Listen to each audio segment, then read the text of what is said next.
এই হত্যাকাণ্ডের শুরু থেকে মদত দিয়ে যাচ্ছে বর্তমান অন্তর্বর্তীকালীন সরকারের প্রভাবশালী উপদেষ্টা আসিফ মাহমুদের বাবা বিল্লাল মাস্টার। প্রথম পরিকল্পনা করে আমার মাকে মেরে ফেলল। গত 3 জুলাই 2025 তারিখ মুরাদনগর ভাঙ্গুরা বাজার থানার অধীনে পরিবাড়ি গ্রামের কিছু আমলিপন্থী দূষর এবং স্থানীয় কিছু সন্ত্রাসী দুষ্কৃতিকারীদের দ্বারা একই পরিবারে 3 জনকে নির্মমভাবে পিটিয়ে এবং কুপিয়ে হত্যা করা হয়েছে। আমি সেই পরিবারের একজন সদস্য।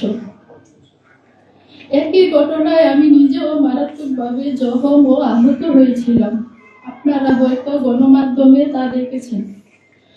এক অসহায় নারীর মাথায় অসংখ্য কোপের জখম এবং শরীরের অসংখ্য আঘাত করা হয়, যা মৃত্যু শয্যায় যাওয়ার অবস্থা হয়েছিল।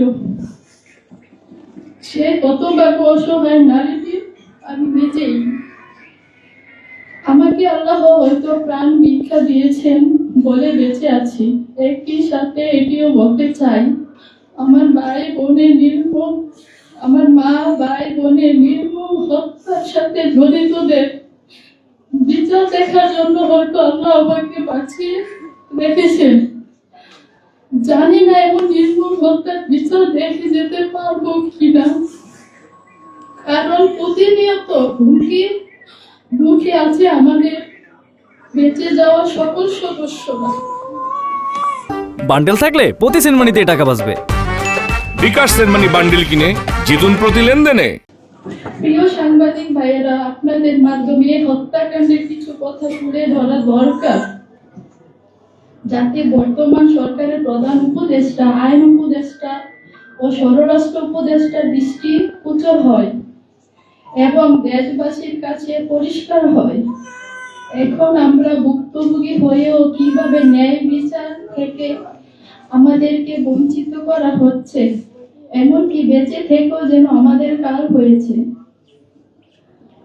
বিচার চাওয়ার তো অধিকারই নেই, উল্টো নিজেদেরই জীবন বাঁচাতে পালিয়ে বেড়াতে হচ্ছে।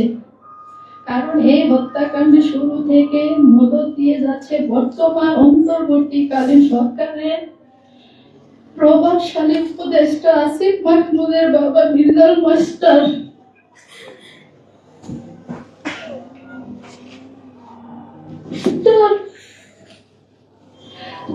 তার প্রভাব এবং সাহসে এমন হত্যাকাণ্ড চালিয়েছেন সিমো চেয়ারম্যান ও তার দূষণরা।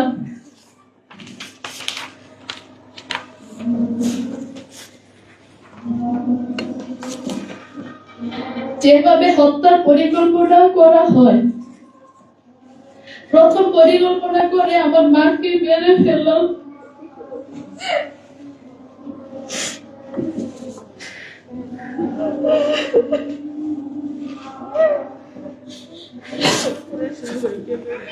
পরে প্রশ্ন আসে, ওনাকে মারলে তার ছেলে মেয়েরা বিচার প্রাপ্তি হবে, তাই পরিবারের সবাইকে মেরে ফেলার সিদ্ধান্ত হয়। আমি জানি না আমার বক্তব্য আজকে শেষ করতে পারবো কিনা।